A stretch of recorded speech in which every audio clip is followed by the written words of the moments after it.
Welcome back to another episode of Filthy Hope. If it's your first time here, welcome. We're so glad you could join us. On this podcast, we spend time in the grey spaces where Jesus, life and culture intersect. As always, I'm your host, Jonty, and I'm joined by Rev Ness. Hello, brother. How are things? Good. Well, it's getting exciting in Camp Filthy Hope because next week, this Sunday, I know. in count it, what's today, Tuesday? Yep. When this comes out. So on Sunday, this weekend, our first live show of the year is coming along real quick. So excited. Yeah. For those that maybe have been living under a rock this year a little bit and haven't seen what's happening, we have a special guest, Will Small, who's been on the show with us before. So if you want a little introduction to who Will is and what he does over at Spiritual Misfits, go and check out that episode. It's also on their Spiritual Misfits podcast feed as well. But Will is a performance poet as well as doing a whole bunch of other things. So as well as sharing some of his story with us, which we're going to be really excited to hear, he's also going to share some live poetry, which will be a first for such a talented podcast. Human being. I can't wait. I haven't met him yet, so I'm really pumped. Yeah. It's going to be really great. It's going to be super exciting. So 6 p.m. this Sunday night at Evolve, which is the evening service at Turramurra Uniting. It's free, but obviously, like we always say, click the link down below to go to the Rego page and let us know that you're coming by getting yourself a free ticket. It's not ticketed seating or anything, but it's so we can feed you. Come on in. And we've expanded because now we have a Filthy Hope band. That's right. Yeah. Hello. It's like incredible. We're going to have really cool music and a time of worship and coolness. Yeah. It's going to be a cool vibe. Yeah, we're really experimenting and getting ambitious with these live shows. Yeah. So we've got 5 organised for this year. I'm super pumped about them. Which we'll obviously be sharing all the details for as soon as they're ready to go. Yep. I did have a conversation with Rev recently down in Geelong, who's coming up for our next show in April. In April on the 6th. Yeah, so, amazing. You heard it here first. 6th of April will be at Borkham Hills. Yes. At St Matthew's Uniting Church. With Rev John Humphreys. His team. Again, John having been on the show, I think 3 times now. Yep.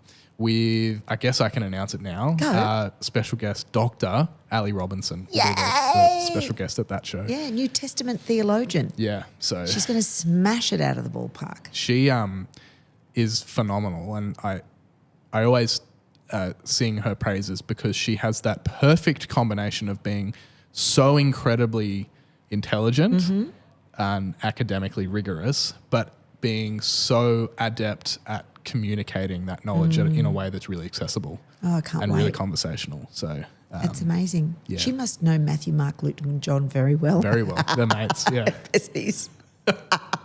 And friends with the Hebrews. That's right. That's right. So as soon as ticketing is available for that, we'll put that in all the show notes and everywhere, and we'll plug it. But more importantly, this Sunday, come and hang out with us. We'll have dinner. We'll have a sausage sizzle.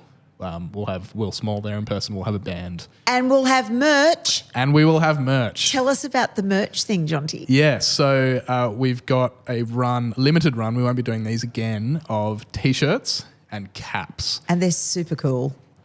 Shout out to my mate Kyle, who, if you want to look at his stuff on Instagram, Boulevard Concepts is his design. That's where he puts his design work on Instagram. He's the one that designed our logo, which is up here on the...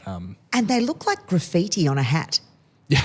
It's incredibly edgy and vibey, isn't it? I'd love to rock down through Newtown and see what people think. Yeah. So it's got on the caps and the shirts both have on the front, so on the shirt, on the pocket, and on the cap, on the front of the cap, the logo that was designed by Kyle, which if you're watching, you can see in the bottom right-hand corner of the screen right now. That's our logo. On the back is printed the phrase, "Faith is punk as hell," which the idea is that it's a conversation starter as well. So be ready if you do buy one of those. And same on the caps above the strap at the back of the cap on the arch. It has the same phrase on the caps as well. So be prepared if you're wearing it for a conversation. So Jonty, how did that come into being? How did you birth that? I think it started as, well, I can probably date it all the way back to hearing a sermon from Karen Mitchell-Lambert, again, friend of the show. Shout out Karen, preaching about what she talked about as hope punk. And, you know, being a kid that grew up very, very interested and involved in punk culture just through the music. And being a music nerd going back all the way through the history of hardcore and punk music and really identifying with not just the music but the ethos behind it and where it came from. Hearing that brought over into a faith-based space, the idea of choosing to believe that hope is the fundamental thing that drives life, love and hope, is so against what is often evidenced by what is in front of us. So there's something deeply punk, there's something deeply anti-establishment about choosing to believe in love and hope. So I think it then came up in an episode of Into the Word. I can't remember what the episode was, where, the idea of faith being super punk, like actually choosing to be countercultural and anti-establishment in choosing faith in Christ. I was like, that's punk as hell. And I remember that stuck. and it just stuck with me. And so, in the old English font that's so common in punk and hardcore iconography, that's where that came from. So if you want a T-shirt or a cap, the best way to do that is to come to the show on Sunday. Yes. Because they're not going up online until After. we've had the live show, and B, everyone in our Facebook community group, has also had access to a private link first. Yeah. So if you want to make sure that you definitely get a cap or a shirt, come to the live show or join our Facebook group. But the live show is where people will have first access to that. And like I said, it's a limited run. We didn't print heaps of them. We probably won't print this design again. We'll do something else. That's right. So if you want this first round, come to the show. And you'll have access to a cheaper price as well to when it goes up online. This Sunday. Later. This Sunday. 6 o'clock.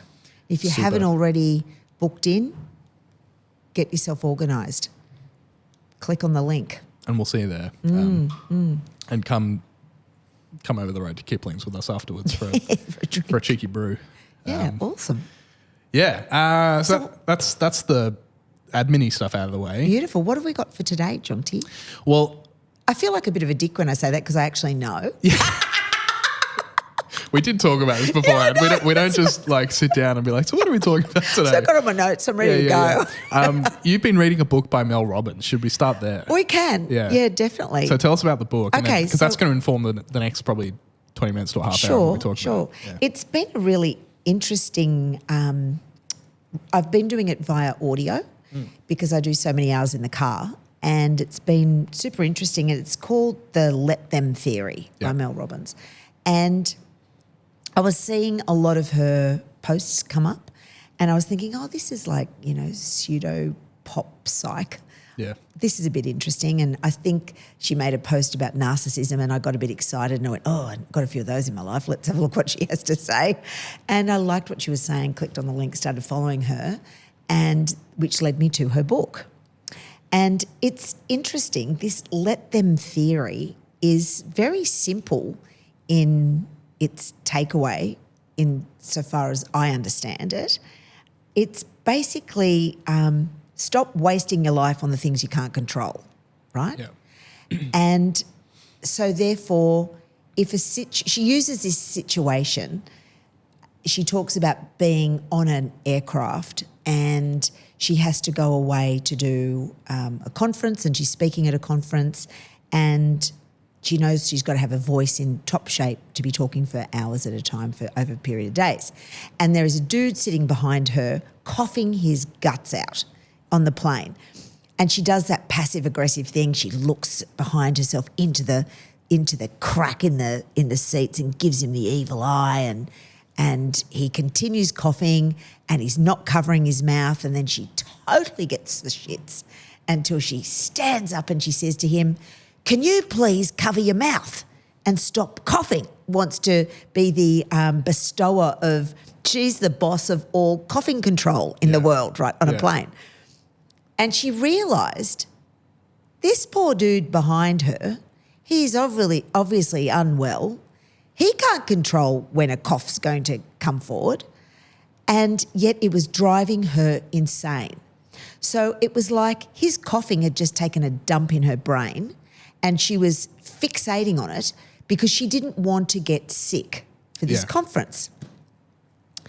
So what she could do was, all that she could do in this situation was, as she describes, let them. She can't control his coughing. All she could control is her reaction to the coughing.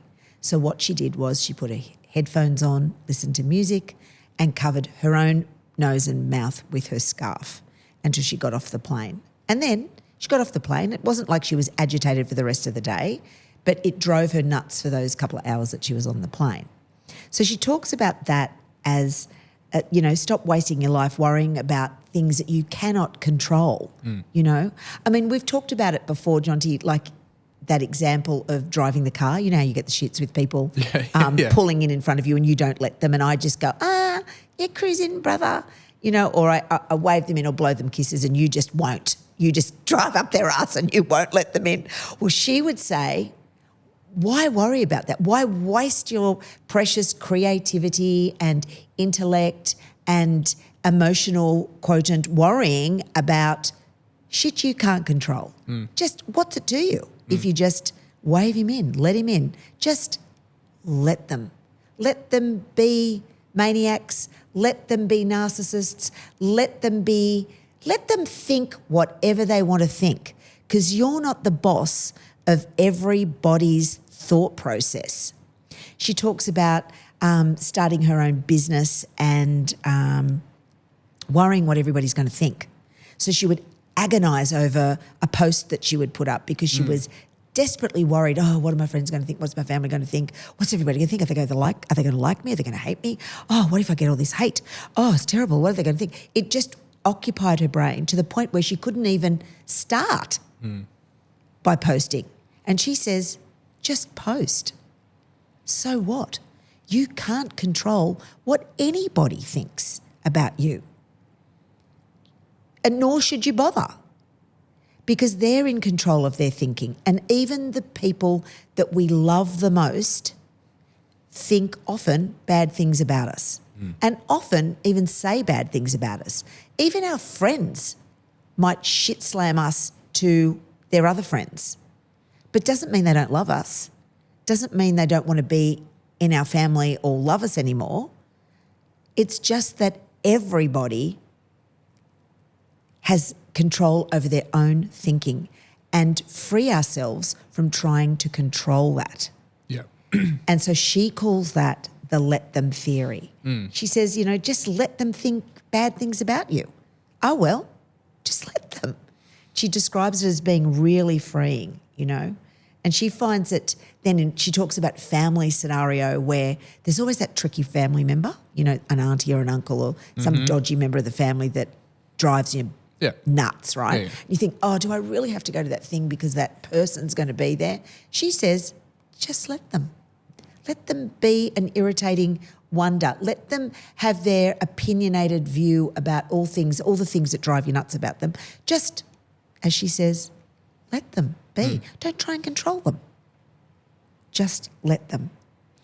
Yeah, this is interesting because there's a lot of I was thinking about my own experiences growing up, and when we were talking about this earlier, and have you, because I certainly have you experienced what it is like when you're unwilling to do this? So like, for example, spending more time thinking about how other people are going to perceive you than actually thinking about what you want to do with your own life.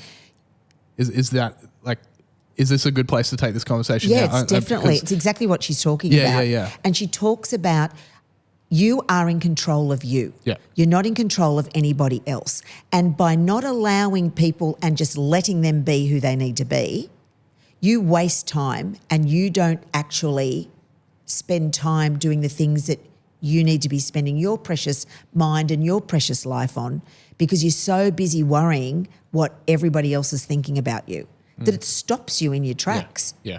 So like when I was in high school, I remember for a long period of time, and it sort of came and went, and probably exacerbated by the fact that I went to 4 different schools across primary and high school. I did the same thing twice. I established friendships at one school and then moved for the last 2 years. So years 5 and 6, I went to a different primary school to K to 4, and same. I went to one high school for years 7 to 10, and then 11 and 12 I was at a different high school. Is it because you were a brainy child and you went to brainy things? A little bit, yeah. Yeah. So you're already a geek, right? Oh, and proudly so. Yeah. But high school is such a, if you let it, again, going back to let them, but like if you let high school be this, it can be a really complex time for, well, I mean, let's put 1,000 kids who are all exploding hormonally in one room together and see what happens, right? It's a hotbed of people trying to figure out what their identity is. And as a very socially anxious person, in reflection, I realized that I spent a lot of my teen years more scared of doing the wrong thing by other people than actually like forming my own identity and forming a person around who I want to be and who, as a young Christian as well, who went to youth group and church my whole life, who I knew Jesus wanted to mold me into. Yep. But then I'm like, but if I'm the cringy Christian kid at school, what does that mean? So I went through a phase of being like the edgy Christian who swears and like, but then you alienate your Christian friends and blah, blah, like, and you're spending all this time trying to micromanage how people are perceiving you instead of actually looking inwards and going, who am I? Yes. Who is Jonty? You'd love this book. I'm keen to read it. It's absolutely right. And she talks very much about that. And it's so important to not try and micromanage everybody else, because you actually can't. Just be you and let others be them. And then there's more space to be you. Yeah, it feels quite simple when I talk about it, but it's hard to practice, isn't it? Because we all want to be liked. Yes. Don't we? We want to be liked. The thing I think I've realised is that in my corporate life, I may have said this before and I apologise if I sound like a boring person. I should just let you have your thoughts about me anyway. Let you. let them. Ness. That's it. In my corporate life, I had this perception that I was really well liked. I was in the gym. I was the gym lady. I provided a service for people. People had a really happy, bright time when they came to the gym. I taught classes. It was the fun time in the day for the corporates coming in. So they were leaving behind a busy, important schedule and taking time out for their health and well-being when I got to see them either before work, lunchtime or after work. So I had this perception that I was popular and I was well-liked. And I think that that's probably true. I was there for 33 years, so I think I must have been doing something quite right. But then I came into the church and I was expecting that I would be well liked because I'm just that happy, bubbly, bright, kind person. And the thing I realised really quickly was that I gave people the shits and that I wasn't well liked. I was actually quite polarising, Jonty. And that for me at the age of 48 was actually quite hard for me to take on board. And I had to modify my natural way of being and change how I was to fit in. And what Mel says is that kind of sucks. I should have just let them and continued being me. But in the church structure in which I was, they're developing me and helping me form and grow, I had to kind of comply in a way and modify my boundaries and natural effervescence because it rubbed people the wrong way. I should have just let them think what they like. But I was busy trying to curate what they thought about me so that I could survive. I don't think that's well. This is opening up so much for me. I'm keen to dive in.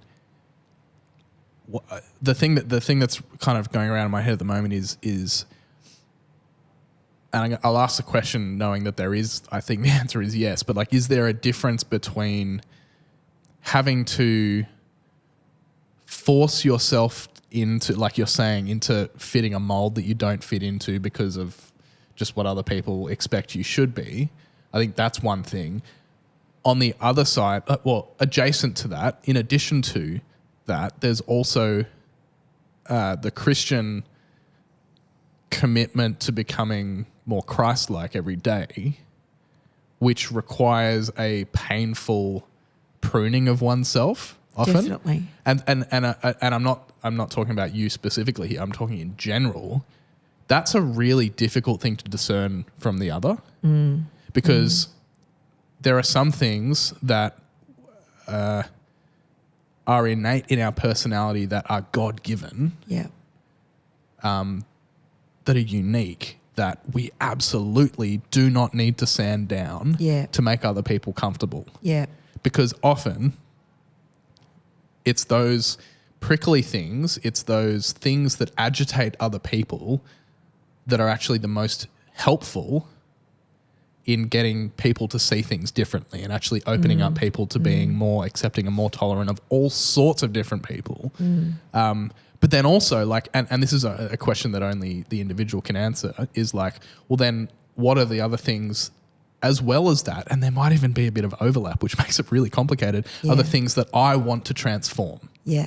Because I'm a flawed human that sins constantly, and I need the help of Christ to transform daily. And I will transform, and then I'll regress, and I'll sin, and I'll fuck up again. Yeah. And that's okay, because I'm wanting and open to transformation. Yeah. That's a balance that I don't know how to do, because on the one hand, like what's her name? Mel Robbins is talking about, there's so many things that it's not up to us to worry about whether people give a shit about or not. Like, who cares? Yep. If they want to think this about this part of me, no worries. Yep. And Just let spending time thinking about that and trying to curate that is a waste of not your only time. is it a waste of effort, but you're never going to achieve it. And you're never going to change how they think about you. That's right. That's the other thing. Yeah. I can give you an example of, and the pruning analogy that you said, Jonty, is just absolutely perfect, because I did have prickly, rough edges that needed pruning. I described it as shaping and moulding with the words that God gave me. Yep. And I felt like he was out there with a big, what do you call it when you, sander, a big like orbital sander on all my... Like a lathe or something. Just sanding the grotty bits off my being that was obviously not going to work well within the role that I was being formed for. And here's an example. And I don't see it as a sinning thing. I see it as just behavioural nuance that I needed to get used to, something new. So I'm really excited. It's my first couple of weeks at college, and I don't know very many people in the Uniting Church. All my colleagues seem to have friends everywhere within the Uniting Church, and I didn't know many. And I just had my little congregation over it, and a few colleagues that I'd only, that weren't tight with me. So I hadn't grown up in the Uniting Church, and all these colleagues of mine had these lifelong familial connections. This one dude walks in, one of the princes of the Uniting Church, and I really liked him because he'd been on my panel and I had shared my entire life story with him, intimate details, the whole thing. He was one of the people that put me forward for the next stage in the way of moving forward through the candidating process. Yeah. So I liked him a lot. I thought we were friends. I see him walk into college. I'm at the other end of the room, Jonty, and at the top of my voice, like I would have done in the gym. Yeah. Just normal gym behaviour. So they're all standing around doing cups of tea and cucumber sandwiches at Uniting Church land. But I'm in gym brain because it's a large space and there's lots of people. I see Reverend Michael Barnes walk in, And I yell out at the top of my voice, Barnsey! And I run towards him and want to give him a hug. And he steps back in his suit and looks me up and down and does not remember my name. Oh, really? Does not even recognise or clock he knows me. Reverend Mother's standing next to him and she looks at me very disapprovingly and like I'm a naughty 5-year-old child. But I didn't really recognise what I'd done wrong at that point. So this is one of the pruning things, right? It was about being appropriate in certain situations. I was just effervescent and fully excited that I actually recognised somebody and I had a friend, but that friend didn't recognise me. So yes, I had to be pruned, but it hit me hard. Oh, getting pruned hurts, right? But that hit me really hard because I got called into Reverend Mother's office. I got told that my behaviour was inappropriate and I remember bursting into tears and going, I don't want to hurt anybody's feelings. I just wanted to hug my mate and kind of say thank you and how exciting I'm here. I'm doing this great thing and I'm so excited. And it just didn't happen that way at all. And she said, we're just going to need to modulate your behaviour, Vanessa. And by the way, you talk too much in class. I said, oh, well, that's been going on my whole life. That was on every report card. So I did have to modulate and change my behaviour. Yeah. Quite aggressively so that I would be acceptable and fit in. And I felt like I did a huge adjustment to that, which made actually going there every day that I was there quite hard because I felt like I was being inauthentic at times. And that's the challenge is how to make those adjustments in a way that isn't compromising who you are. Yeah, like it's really maintaining that sense of identity and staying true to who you know that you are. Yeah.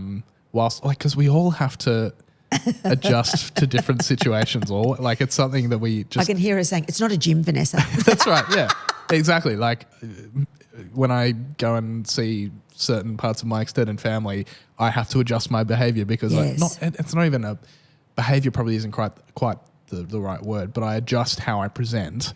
Is it because we're worried what they're going to judge? They're going to judge us? Do you know what it is for me? I do it because I can't be bothered to do the effort that doing otherwise would require of me. Oh, like some of the conversations that would come up, right? If I was authentically how I'd like, but it's not even like the way I chat to my mates. I don't chat to my parents that way. Right. I don't chat to, when I used to do teaching and I was tutoring English and music. I wouldn't talk to my students the way that I talk to my friends, the way that I talk to my fiance, the way I talk to my parents, the way that I talk to colleagues, the way we all kind of just by nature of how socializing and interactions work, we do have to kind of read the space. And it's more about communication, I think, than it is about taste or behavior. So it's more about like how in this room with me and Rev Ness, how are we going to best communicate between the two of us in a way that's going to be hopefully enlightening and good to listen to. We would speak very differently, and we will, at church council tonight. Because it's not an issue of what's appropriate. I mean, it could be perceived that way, but I actually think at its core it's more an issue of what's the most effective way of communicating in that situation. So if we take I don't know how different we are in church council, quite frankly. Well, maybe Jonty. that's not a great example. I think we're actually pretty authentic. I would agree. Yeah, it may not be the best example. I won't swear in that meeting ever. If I do, I'll be really embarrassed because I just know that people will get upset. Yeah. But I will, and we just stay to an agenda, don't we? So we try our best to stay to an agenda so we can finish it off, right? Yeah, so we're not get the business done. 10 o'clock in the Yes, evening. exactly. We do nuance our behaviour, don't we? Yeah. And we want to be seen and we want to present our best selves. Yeah, and we want to, in doing so, we want to still remain true to our identity. Yeah. Because I think in just hearing you talk about that experience at UTC, Yeah. that's a situation, maybe you could speak to this, where you felt like you've had to compromise who you are and be inauthentic. Right. So now, as a minister in the church, I've got freedom to be whoever I can be as my true natural self within a scope, I suppose, of appropriate behaviour as a ministry agent. But I tell you what I do, Jonty, and you've seen me do it. If somebody's coming into church and I've already started church, I see them coming in. You go, hi. Yeah, hi welcome. Peter. Hi Sue. Good I'm to so see glad you. you're Come here. grab a seat. Grab a seat. Come up the front. Yeah. There's seats down here. And then I can just naturally go back into the thing. And so I feel like I get to do that, hey Barnsey, Yeah. every Sunday, because I'll do that anyway. I don't know if other ministers do that, but I just feel like that's an authentic way of being. It may not be conventional, but it's something that I just do because that feels polite for me to be that way. Yeah. This might sound like a weird question. Yeah. Are you a fan, or have you taken time to read or watch? Like there's a classic long tradition of like subgenre of doppelganger stories, like doubles. Oh, tell me about that. Okay, so 'cause this goes right to what we're talking about. Probably the best way to start here is I remember on my 13th birthday getting my Facebook account. As long as I have been online, I have had this deep irrational fear that it is possible that my digital self, my digital footprint, the Jonty Cornford that exists only online, is more quote unquote real to other people than I am. Whoa. In essence, there's a double of me that's parading around with my profile picture that people interact with that isn't me. So there's a long history, because people have been wrestling with this as long as humans have had the ability to think, of this idea of the double, this idea of, running into someone in public one day and suddenly going, that's me. Wow.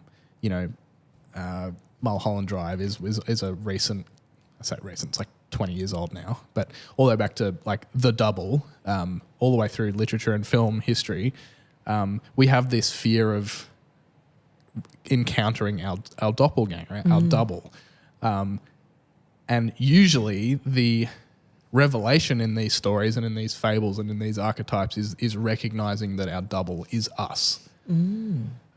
So when we talk about this, like the let them theory and how other people perceive us, I actually think it's important to recognize that we do have a double, because the person that, even here in this room between the two of us, the person that Rev Ness is talking to is the presentation of Jonty. The Jonty that exists in Jonty's head only exists in my head. So you have a perception of me Oh no, that this isn't is freaking actually me me. out, man. I know. It's doing my head in. So it's Are you bullshitting? No. Do I see the authentic Jonty? So there's lots of stuff about the shadow self. So and there is a way of pulling this into theology with language around sin, which I won't do. But when I talk about this fear of like my digital doppelganger, and like what happens if it just decides that it, and this is going to science fiction and bullshit territory, but like what happens if it just decides to start AI acting itself. on its own, Yeah. right? And acting in a way that isn't representative of me, because I do have control on what I put out online, but I don't have control over how other people perceive that. Wow. It's actually important to recognize that we are, it's almost like we're all our own media agents. Yes. We're running our own business constantly with social media, not just with social media, but in all interaction. We are making decisions based on how we want other people to perceive our us. double. Yeah, wow. Yeah. Wow. I don't think I've given it that much thought. I'm worried about you now. So if we look at that example of the UTC thing, Yeah. think about how Like I'm sure there are people in that room that hadn't met you yet. Oh, plenty. They probably have an entire image of who you are based on seeing you run across the room and say batshit hi. crazy. Right? Exactly. Yeah. That's not you. That's the image that they have of you. Right. And it's important to recognize that people will just automatically conjure these images of us. And we can't control it. We can't control what they think, but No. we can control what we choose to do, or how we present ourselves. And that's a really important distinction to make, because we can make informed choices, as like we were talking about, I'm going to choose to communicate in this particular way. That ends there and doesn't extend to I can now control what they think of me. So it's almost like there is a step that we can take, but it's only that one step. It isn't further into like how people perceive that step. We can't control their mind. That's right. Yeah. Yeah. Nor can they control ours. So we're free to think and feel what we like about anything that's before us. Just like they are able to think and feel anything they want about us, regardless. Oh, Jonty, we could be the squeakiest, loveliest, most beautiful, perfect Christian people, and people will still shit slam us. Yeah. Let them. That's their prerogative. Yeah, just let them, Mel Robbins says. And don't worry about that. Just don't let it be a thing. Yeah. It's super interesting, isn't it? Yeah, and I find great comfort in the fact that in the pursuit of Jesus, in being a disciple, I am slowly but surely transforming into someone that is better than who I am today. Yeah, it's great. And so it almost takes the pressure off having to worry about what other people think of me. Yeah. Because what someone thinks of who I was a year ago is not who I am now anyway. Yeah. And it's not who I will be in a year or 10 years. Yeah. God willing, I'll be more Christ-like. So it's just that extra layer of like, if they want to think a certain way. And often a lot of those like misconceptions, like if you hypothetically took any of those people in that room to coffee today and like just sat down with them and had a chill conversation, they'd be like almost all of their preconceptions would be shattered. Because we do that all the time. We conjure these images of like who someone is based on nothing at all. Yeah. A little interaction we had online, or we bumped into them at this event, and all of a sudden I feel like I know that person. Yeah. You don't. Yeah. Or somebody said something about you and they've made a judgment on you, and they've never even met you. Yeah. And they've made a decision, and they're a critical decision about you that's quite unfair and untrue. Yeah. Can't control that. Just got to let them. Yeah. I heard a really interesting seminar from Dr. Matt Anslow about a year ago that I found really confronting, where he sort of talked about sometimes maybe I'm interested to hear what you think about this. Sometimes it is important to think, well, it's a little bit like, so if I'm going to use like a writing analogy, I've worked really hard on a little short story. I hand it out to 10 readers to get some feedback. 9 out of 10 readers go, love it. There's probably this issue here that you can fix up. They might have some little whatever. Tweaks. The 10th person comes back and says, this is dog shit. Start again. Are you going to listen to the 1 or are you going to listen to the 9? Oh, you right? listen to the 1, don't you? But it's terrible. In that situation, the rational thing is to ignore the 1. Versus if I hand that thing out and I get this like 10 people all identifying the same issue, that's when you go, okay, I should listen to this. I should listen to this. In the same way, and this is when pruning, like this happened to me as well, and you talked about that experience of pruning as well. It's really painful. But if 10 out of 10 people come back with that piece of writing with the same piece of red text or over the same bit, I should probably fix that, hey? And I am able to go, yeah, no, but this is my writing, so I'm going to stand by it. But if you want to get better, you take on the advice. 100%. So I think it's the same thing. If there's something about your character that it's coming back time after time that people are people that you trust, especially if it's someone you've never met or someone you don't respect. That's one thing you can kind of brush that off. But it's people that are close to you that you know have your best interest at heart. Yep. It's when they have the same, I won't say critical feedback, but like Yeah, it is critical they feedback. keep you accountable on the same thing. Yep. I think it can get dangerous, and I don't know if dangerous is the right word, but like we can fall into the trap of going sucked in. That's just who I am. Deal with it. Yeah. Which we have every right to do. I suppose it depends what it is. Totally. What this critical thing is, Totally. you know? But that's just that's like a crunch time thing where the let them theory becomes really practical, where you actually have to make a bit of a decision about, okay, am I just going to let 10 out of 10 of these people all think the same critical thing about me, or am I going to let them think that, but I'm also going to take on and integrate that into who I am without compromising what I know my identity to be. Yeah, wow. I don't know. It's hard and painful. Like it's painful to receive critical feedback, especially from people you trust. In my own experience, receiving that is very challenging. Yeah. Because it's very easy to quickly jump on the defense and be like, I thought we were friends. Why are you taking a pop at me? No, they're not taking a pop at you. They're trying to like Sharpen help you. Yeah, that's right. And it requires complete death of ego to be able to take that on and not get really defensive. Really, really hard. Really hard. I hate it. Yes. It's easy to go, screw that. This is who I am. Deal with it. Suck it up. But it's actually challenging, but probably more rewarding to go through the pruning process prayerfully and with discernment. And sometimes it's good just to tell the person to fuck off. Absolutely. Take a hike, pal. She talks, I've only really talked about us up to about chapter 9. There's like 20 chapters and it continues. She talks about life not being fair and therefore so what?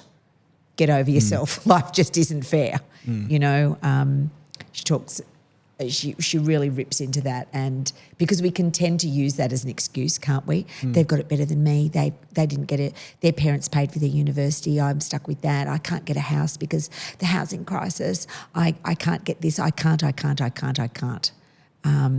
Comparison, comparing yourself to others, always trying to measure yourself up against somebody else, or being jealous about somebody else. She has a lot to say about all of that, and she said this one line which I loved. She said, "Remember, friends should be proud of you, not jealous." Yeah. You know, but how many times have you been jealous of somebody's success? You know. Yeah, I catch myself with that a lot.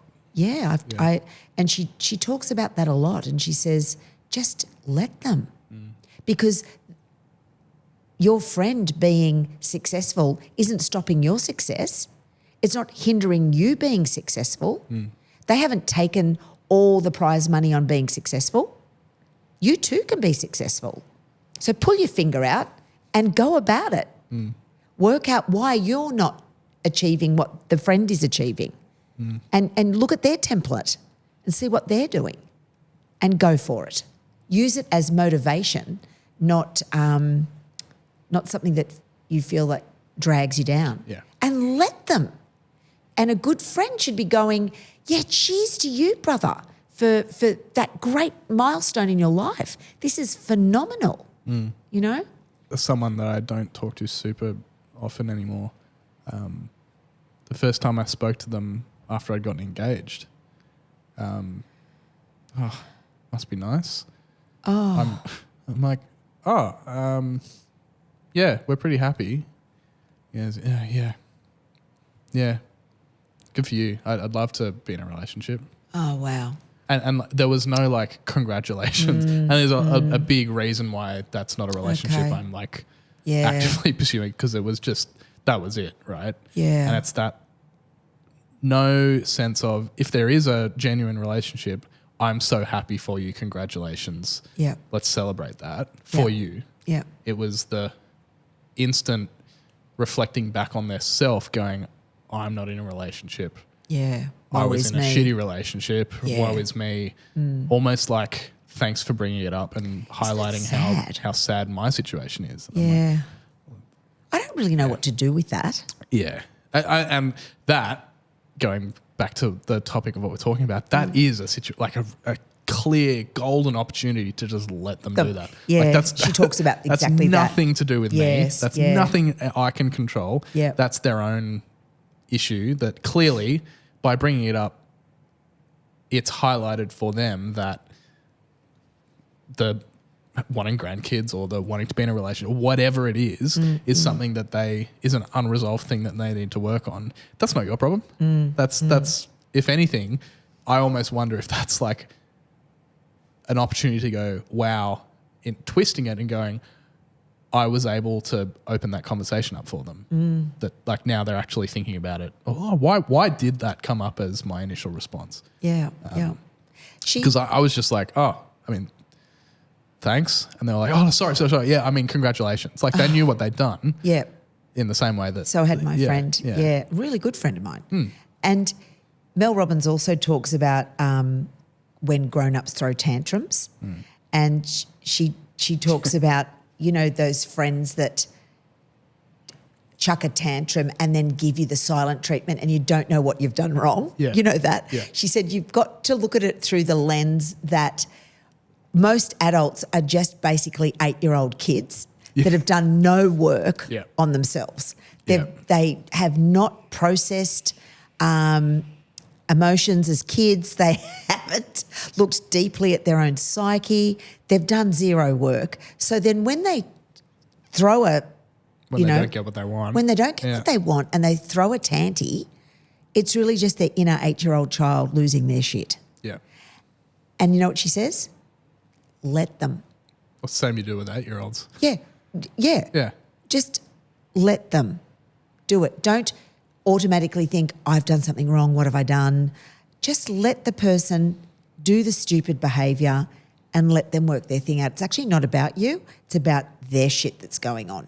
And you certainly don't match their energy and try and No. meet them in some sort of conflict. No. Do you do that? You don't do that with an 8-year-old. No, that's right. Yeah. Well, with You an know? 8-year-old, I'm imagining you'd put your arm around them saying, oh, sweetie, I understand that you're sad that you're not getting the Lego and mummy can't get that for you today and we can't get everything at the shops that we want. And yes, it's disappointing, isn't it? And I can see that you're angry and frustrated. I get angry and frustrated and empathising with the child's feelings is probably a healthy way to teach a child about regulation and it's okay to feel these feelings.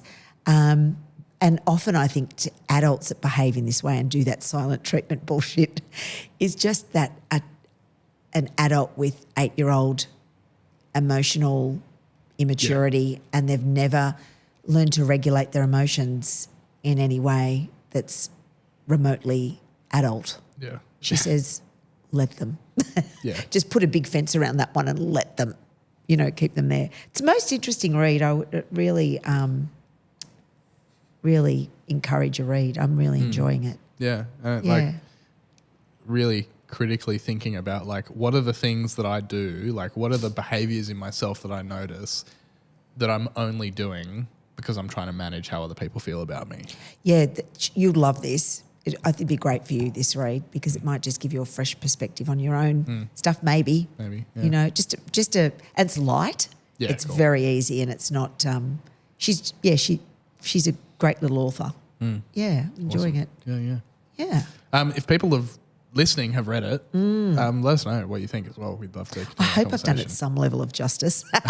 But I always think whenever we talk about a book or a movie or whatever, if people want to get the gist of the book or the movie, like go and read the book or watch the movie.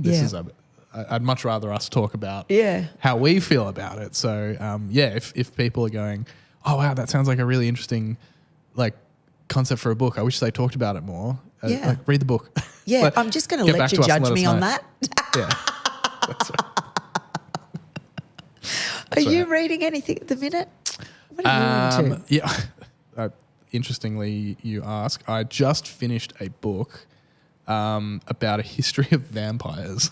Whoa. It's called The Vampire: A New History by, I can't remember the author's name now, because I've gone on a bit of a rabbit hole after having watched the new Robert Eggers movie Nosferatu, which is a remake of there's the silent German film from I think it's 1928, the Murnau film, and then there's the Werner Herzog Nosferatu, the Vampire from the 70s. Nosferatu started life as the German film. They didn't have the rights to make Dracula, so they just made it and tweaked it a little bit and changed the character names. So it's essentially a reworking of Dracula. So think of the classic Dracula tale. So point being, the new Nosferatu film with Bill Skarsgård as Count Orlok, phenomenal. Highly recommend people go see it. It's the first, I was going to say the first horror movie, like new horror movie I've seen in a while that actually scared me. Oh, wow. Definitely not on my to-do list. It's a great monster movie, but it's got like old gothic vibes. So it sounds awful.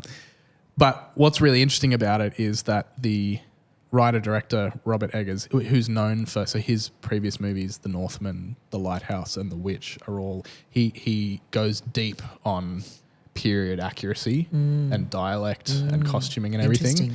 So he went back to the period during which people actually believed vampires were real. Yeah. And looked at the folklore and designed Count Orlok, the vampire in Nosferatu, on that. So Count Orlok in Nosferatu is a rotting corpse that has been reanimated.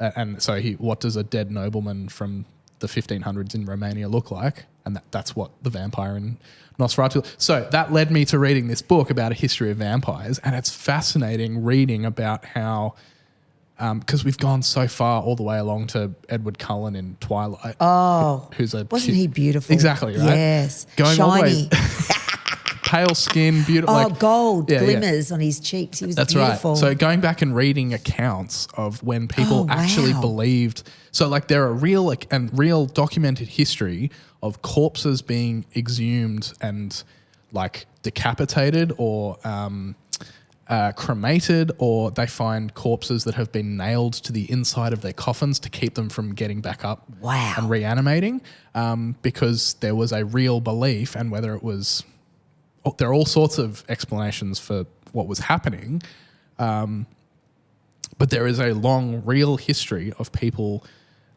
reckoning with what they experienced as dead people getting up and attacking people and spreading plagues. Wow. So that's what I've been reading. Oh, can I tell you, my reading list's very different to yours, Jonty. Yeah.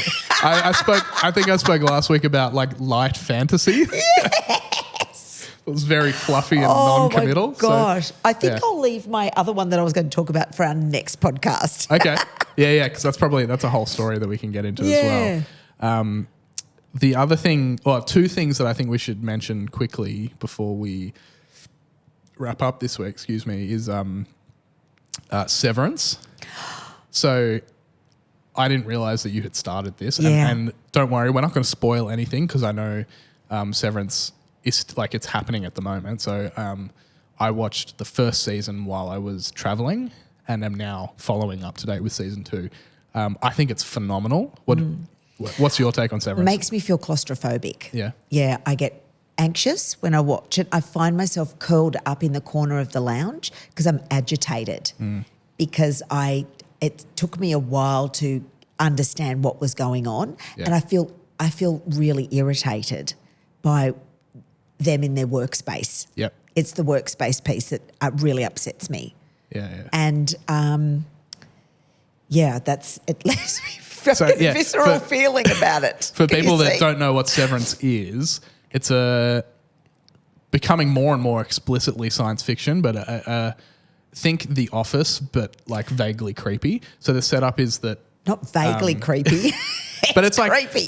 You're not quite sure what's creepy about it. Yeah. So the setup is that this company Lumen have given employees the option to take a microchip in their brain, which means that when they step into the elevator and go down to their work floor in their office, they have no memory of what happens inside while they're at work. So they essentially, and they refer to them as their Two lives. their innie and their outie. Yeah. Your outie is the person that just exists in the world, and then as soon as they go into work, your innie takes over. Yeah. And neither have memory of the other. Yeah, or each other. That's right. Yeah, so the relationships that happen in the workspace Are different to the ones different outside. Yeah. And so it's a big mystery about like what's the company actually doing and what's So- the nature of their own work. And So you're far along. yes. So Do you know now what the nature of the work is? No. Oh, you still don't know. No. So when this comes out, And all the counting of the code that he's counting. there are some hints Is there? as to what it might be. That does my head in. I have a theory, which if you want to talk to me about Severance, send me a message. I can tell you my theories. When this comes out, episode 5 of season 2, so we're about halfway through season 2, it has just come out. Wow. Yeah. The most recent episode that at time of recording I've seen was episode 4, which people that have been watching will know. Some big shit went down in episode 4 that has... Of season 2. Season 2 has moved it along a lot quicker than I thought they were going to. Okay. But yeah, it's Because it feels slow. it's slow because it is. But one of the things I really appreciate about it, in comparison to something like Lost, I don't know if you ever watched Lost back in the day. It went along at such a pace where the mystery, there was no hope of it ever getting resolved. Whereas I feel like in Severance, season 1 was only 9 episodes. This season's 10 episodes. Every episode or two, there's something that pulls you forward. Oh, interesting. There's still Okay. like the pacing of the reveals and the mystery is enough that it's like, I don't know what's going on, but there's enough also that's You're busting driving your for the next interest. one. Yeah. And that they do an amazing job of ending episodes in a place where you go, I have to watch next week. 'Cause that's perfect TV structuring, right? Yeah, is isn't it? making sure you come back next week. 100%. Yeah, so... Oh, thanks for that review. And it was very vague because I don't want to spoil anything. No, thank but, you. Yeah. Yeah, so I know it's not your thing, but Well, maybe I when need to finish it before I start uni in a couple of weeks. Otherwise, then because Netflix and Apple TV and Paramount and Stan just get put on pause till and July. The reason I didn't see season 1 when it came out is because I don't have Apple TV Plus at home, but I just got a new phone, and when you get a new Apple device, you get 3 months free. So I Love was like, that. better crack in. Everyone's been telling me to watch Ted Lasso as well. Yes, I keep hearing that's a good one. I haven't watched that one. Yeah. I loved Landman. Have you watched that? I haven't seen that, no. Oh, that's fantastic. It's really good with Billy Bob Thornton. Yeah. Yeah, very good. Demi Moore. Yeah. Oh, John speaking Hamm. of doppelgangers, there's no way in hell you have or will watch this, but have you heard about all the buzz around The Substance with Demi Moore? I have heard about that, but I haven't. Where do you watch this? It's just come to Stan. It played in theatres last year, and it's been nominated for a bunch of Oscars, including Best Picture, which is, if you've seen The Substance, you'll know why. Is that's it a insane. scary movie? I wouldn't call it scary, but it's incredible. It's a body horror, so there's lots of icky, gross gore in it, but it's not scary. It's hilarious. So it's not Bridgerton, so I'm not signing up. But Demi Moore and Margaret Qualley play the younger and older version of the same character. Oh, interesting. It's kind of like a parable about, almost like it seems, and someone mentioned this to me, and now I'm like, I can't unsee that. It's almost explicitly about Ozempic. But when I watched it for the first time, it just felt it's a parable about female body image. So the setup for The Substance is there's a substance that you can like subscribe to, and they send you, you get access to these big syringe things. And when you do the thing, you stick the thing in and you do the whole process. Demi Moore gives birth to a younger, fitter, hotter, sexier version of herself, played by Margaret Qualley, and they take each other's place 7 days at a time. Whoa! So after 7 days, Margaret Qualley has to come home and Demi Moore has to come back out again, and they go back and forth. But then, of course, they don't play by the rules, and Margaret Qualley wants to be out in the world for longer than 7 days, and it gets pretty crazy. Wow. And I just love the fact that it's been nominated for Best Picture coming up, because someone at the Academy is going to have to edit together a montage that is broadcastable on primetime TV. seems like an almost impossible task. The amount of nudity and blood. Oh, really? Yeah. Okay. Yeah. Yeah, wow. Okay, no. I would almost guarantee you would get 10 minutes in and turn it off. Oh, So yeah. I wouldn't Thanks bother. for thanks. Thanks for the review. The last thing we have to talk about, because it just happened, was the Super Bowl. How were you? Are you a Super Bowl devotee? Or? Yeah, well, I've American husband, family. I was working, but I could hear my husband upstairs screaming at the TV, like yelling, screaming. He was going for the Eagles because he can't stand Kelsey. So he was anti-Chiefs, and he was probably anti-Swift as well, right? Oh no, he calls a trailer because he just winds the rest of us up because we're Swifties. Yeah. So I became a Chiefs fan because of Taylor. Yeah. So I was pretty sad to see the Chiefs not get up, but Rob was super excited. But the controversy in and around the entertainment at halftime, Jonty. Yeah. So I'm not an American football. Like I couldn't even name you most of the, if not all of the teams. Like I know the Eagles and the Chiefs were playing, but like you did well. But I'm a huge Kendrick Lamar fan. So Kendrick was the halftime entertainment. And I was explaining to you earlier that why that was controversial, and I'm sure many people listening will be aware of the Kendrick Lamar Drake beef that's happened in the last year. I'm not going to even bother trying to do the whole thing justice, but essentially two famous rappers, one being a Pulitzer Prize winner, the other not,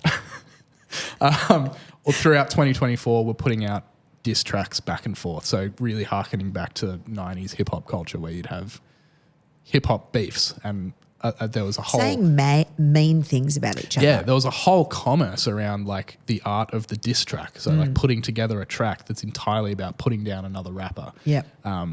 And it comes from a place in the 90s where there was genuine like venom behind it and related to like actual violence, which over time was no longer the case.